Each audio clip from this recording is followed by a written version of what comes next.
Hello everybody, and thank you for joining me. This is Ciara from Ciara T Designs, and today I have these beautiful Christmas cards to share with you, so let's jump right in. So I'm going to start by cutting down my cardstock. I have a piece of watercolor cardstock here. It's actually 9 by 12, I believe, so it doesn't quite fit in my small trimmer. However, I can get it by that. I just have to line it up to the back of the trimmer so that it's straight.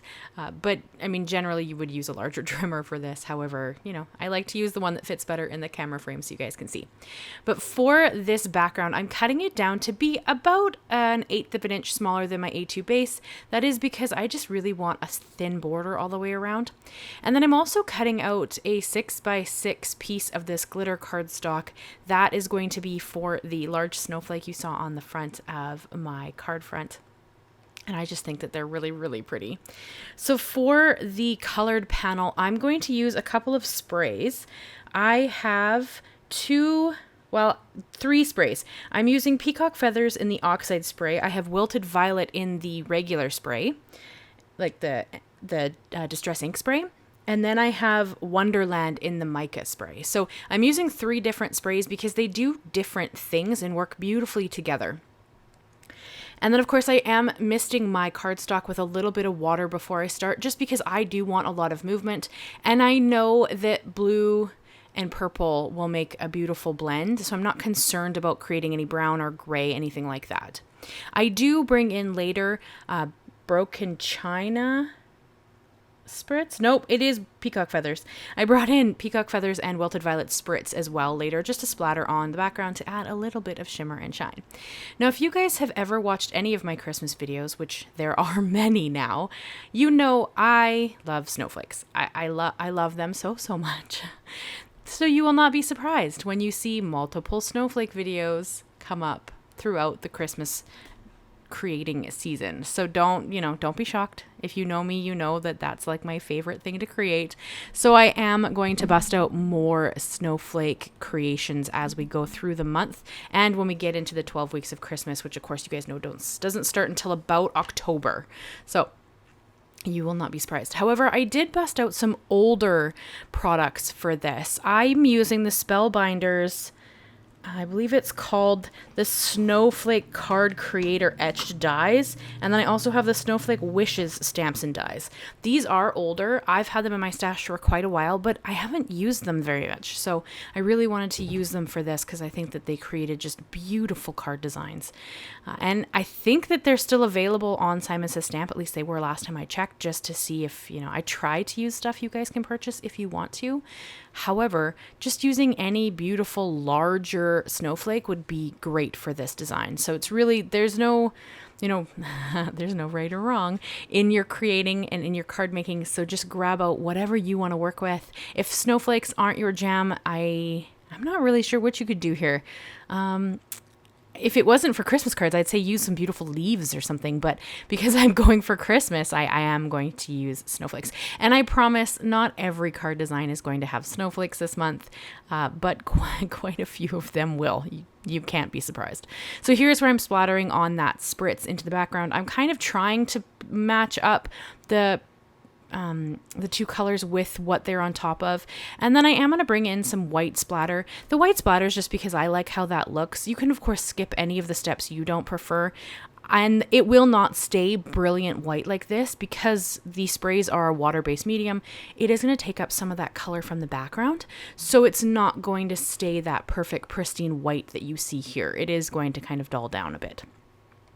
And now we're going to get into that large snowflake. So like I said, I cut this piece of cardstock down to 6 by 6, and I am using my detail chrome plate because you can see it did not cut in a couple of areas on the edge there. So I turned my snowflake, so those are in the front. I run it back through again, and then it cut pretty beautifully the second time through, but I did have to run it through twice, even with my chrome detail plate. I just find that the detail plate with these very intricate and detailed dies is the best way to go, at least in my experience. And then I'm choosing to take it from the back to remove it from the die, because then I can see if anything's starting to rip and it needs a little more help getting out of the die. You can of course flip it over and start using your craft pick to remove it, which I will do here in a moment, because I noticed that some of the areas are not, easily coming out of the die, because it did go through twice, so it gets pressed into the die pretty hard. I did end up actually having one snowflake rip when I took it out of the die, but it didn't really matter because I'm only using kind of like 3/4 of the snowflake, really, because we cut off some of the somebody told me the name last time and I don't remember what it was, the like arms of the snowflake. And then for the sentiment, as I said, I'm using the SpellBinders Snowflake Wishes Stamps and Dies. So this one says wishing, but I think there's also sending, and there's one more word that it cuts. I don't remember off the top of my head because I haven't used these in so long. And then I have the matching sentiment stamps. So all the sentiment stamps fit in that little area that's underneath the word. So whatever you happen to want to use. And there's also in this die set, there is a little label you can cut as well, which I'm going to use to cut out these sentiments.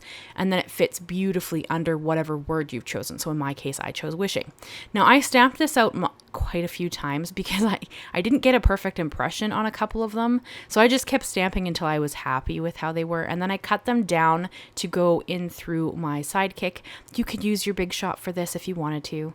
I just opted not to use my switch because they're so small, but you absolutely could if that's your preference. And then I ran it through with that label die that came in that Stampin' Die set. And here you can see on this side, I had to flip it over and stamp it again. So there's nothing wrong with, having to do it a couple of times. Now I originally, because if you saw the opening picture, you know that the word ended up being black.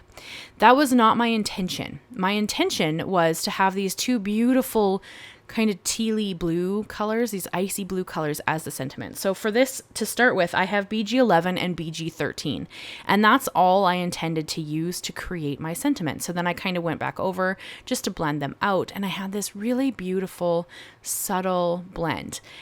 Sadly, you're not going to be able to see it when I actually start building the cards. So I had to kind of pivot a couple of times to get this to work the way I wanted it and to look how I wanted it to look. And so I did have to change it up. Like even here, you can't really read what it says. So I should have noticed that, a little earlier. It doesn't matter. I ended up fixing it, but you can see it sitting on my white glass mat and you can't really read the word. So that tells me that I'm not going to be able to read it against that white snowflake background. And I will fix it, but at this point I haven't realized I can't read it yet. So I'm going to adhere my snowflake. And like I said, we're only really adhering probably about like 2/3 or 3/4 of the actual snowflake. So you're going to see that I'm going to add adhesive really just onto the top of where I think it needs to be adhered. And then I'll kind of alter it as I go because I wasn't 100% how much glue I needed at this point. So I've glued, most of the top and some of the center, but some of this bottom won't have glue on it yet because I wasn't totally sure where I needed the adhesive. So then I kind of had to just, change it up a little bit. Then I'm checking to see what hasn't adhered. And then I'm going to fix that and just kind of adhere those areas that need to stay on that card front. We are going to trim this excess off because I want it to be an A2 size card, and I knew I was going to have to trim it. So at this point, I've realized that I cannot read it against that background and the snowflake. So I've now brought in BG15. So I've started with a darker color, and then I'm going to have BG13 and BG11 to finish up the little ombre I have kind of going on. This is not dark enough. So I didn't show you guys, but I actually end up doing this again, and I end up bringing in BG18, 15, 13, and 11 to make it even darker, to try to make it so it's legible. It's still not legible. So that is where I end up going with it being black. That wasn't the intention. I wanted it to kind of be this fun blue color, but it works out. I think that they turned out beautifully. I love the cards. They're stunning, and they're super bold and vibrant, which you guys know I love. Vibrant colors are my jam. That's what I'm always drawn to. So that is kind of always my preferred color palette to go with, anything vibrant and bright. And then here we are going to trim off this snowflake that's kind of hanging off the card. I'm using my trimmer just because that gives me a straight cut. So that's kind of my preference. But you could, of course, use scissors if you'd rather. I just find this gives me a more accurate cut.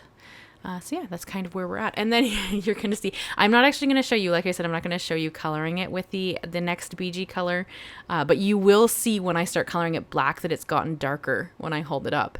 And I tried gray as well. I tried to do a dark gray and it didn't work. So here, this one is actually black.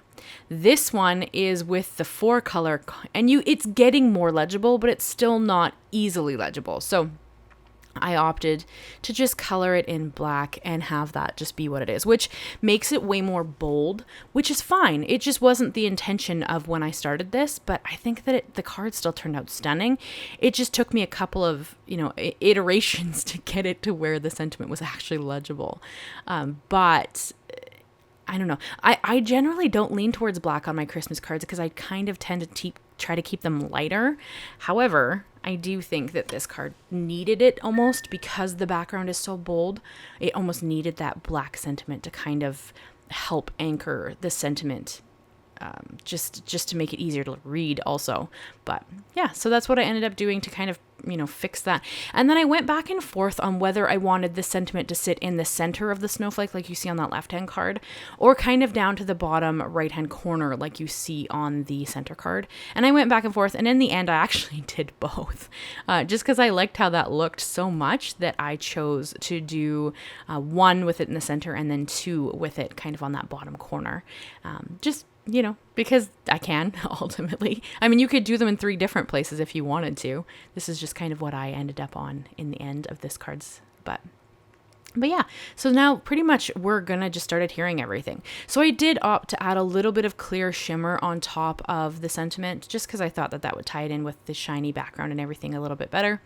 You can't see it really well when I hold them up at the end, but I know it's there and it's beautiful. So just, it's there, I promise. It's really pretty and shiny. It's just hard to see against the black in the video, but it is really pretty. These cards, actually, honestly, the video and the photos don't do them justice, because excuse me, you don't get to see the glitter on the snowflake, which was cut from that white glitter cardstock.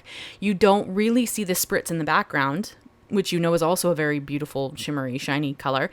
And you also don't really get to see the mica that's in the background.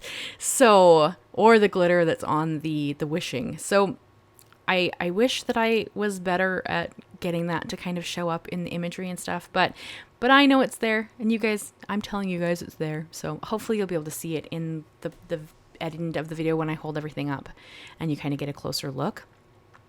Now, you could want to adhere this with foam tape. You could, add that dimension. I opted not to. I'm just going to glue them flat onto the card base, but you absolutely could, and I think that would add just another layer of interest. But I chose to have them flat, and I did set my die cutting sandwich on top of it just to make sure that they stayed down.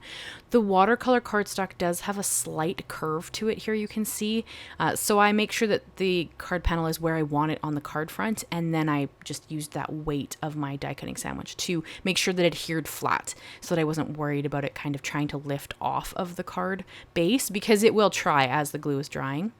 And then the last step, of course, is to add some embellishments. And since I'm leaning towards the black, I opted for just a couple of black pearls, because why not? At this point I've added it, so I might as well go with that color. And you guys know I'm still out of my white pearls at this point. I have to wait for my July card kit to come in, because I ordered some more with my Simon Says Stamp kit, but at this moment I don't have any white ones, so I opted to go with black because I figured why not, it goes with the background. So here, hopefully you can see all that beautiful shimmer and shine going on this card. In person, they are stunning. The eye-catching of all that shine and shimmer, and it's all subtle, like none of it overwhelms any of the other shimmer and shine, so it's just really beautiful in person. But yeah, so that is the second video of my Christmas in July series for this year. And if you guys want to, I have so many other Christmas videos. If you like Christmas videos and you can't wait for the next one, I have a whole playlist of the 12 Weeks of Christmas series and the Christmas in July, so go check those out. So thank you guys so much for watching. I hope you leave a comment and you'll consider subscribing. Thank you so much, and I'll see you again in my next video. Bye-bye for now.